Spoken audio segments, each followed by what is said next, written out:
Om Swastiastu. Assalamualaikum warahmatullahi wabarakatuh. Shalom namo buddhaya. Salam kebajikan bagi kita semua. Rahayu. Baik, izin dosen menyesuaikan, izin memperkenalkan diri. Taruna dekat 2 Politeknik Imigrasi dan Pemasyarakatan Indonesia. Nama Iwan Agus Masaputra, STB 5549, Prodi Manajemen Pemasyarakatan kelas B. Baik, jadi pada kesempatan kali ini saya akan mempresentasikan dan menjelaskan mengenai transformasi atau perubahan dari KUHP lama menuju KUHP baru.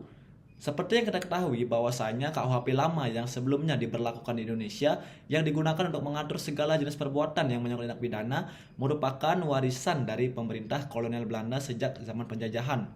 Oleh karena itu, pemerintah selaku lembaga eksekutif bersama dengan DPR selaku lembaga legislatif menetapkan Undang-Undang Nomor 1 Tahun 2023 tentang Kitab Undang-Undang Hukum Pidana atau yang lebih dikenal dengan KUHP baru. Kehadiran KUHP baru ini merupakan bagian dari pembaruan hukum nasional yang bertujuan mewujudkan sistem hukum pidana yang lebih sesuai dengan nilai-nilai Pancasila, perlindungan masyarakat, serta kebutuhan perlindungan hak asasi manusia yang sedang gencar-gencarnya disuarakan.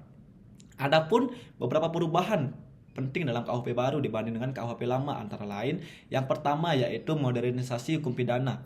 KUHP baru mengatur berbagai tindak pidana yang sebelumnya belum diakomodasi secara memadai sekaligus menyesuaikan ketentuan dengan perkembangan teknologi dan dinamika sosial pada masa sekarang ini.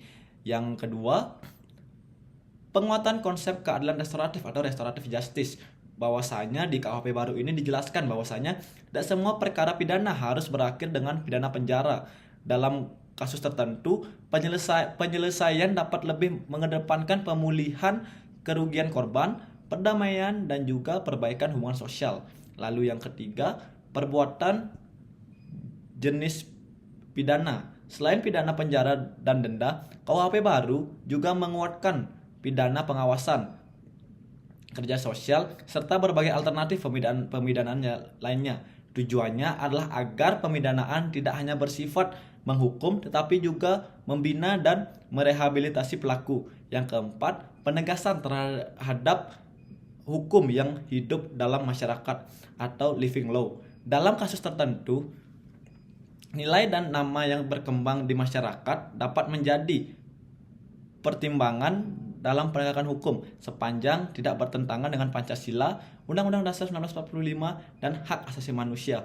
Lalu yang kelima, KUHP baru juga memperkuat prinsip keseimbangan antara kepentingan negara, korban, pelaku, dan masyarakat. Sehingga hukum pidana tidak hanya berorientasi pada penghukuman semata. Dengan adanya KUHP baru, diharapkan sistem hukum pidana Indonesia menjadi lebih modern, adil, humanis, dan mencerminkan jati diri bangsa Indonesia. Namun, keberhasilan implementasinya memerlukan pemahaman dan juga kontribusi dari masyarakat, baik dari aparat penegak hukum, masyarakat, termasuk kita. Demikian sosialisasi dan penjelasan saya mengenai transformasi KUHP lama menuju KUHP baru. Dengan adanya video ini, saya harap masyarakat bisa memahami lebih jauh bagaimana KUHP baru bekerja, dan tentu saja dengan ini saya berharap bahwasanya implementasi dari KUHP baru bisa berjalan dengan lebih optimal sehingga apa yang menjadi tujuan awal dari KUHP baru ini bisa terlaksana dengan baik. Baik, sekian pemaparan dari saya. Saya tutup. Mohon maaf jika ada salah kata. Om Santi Santi Santi Om. Wassalamualaikum warahmatullahi wabarakatuh. Shalom namo buddhaya. Salam kebajikan bagi kita semua. Rahayu.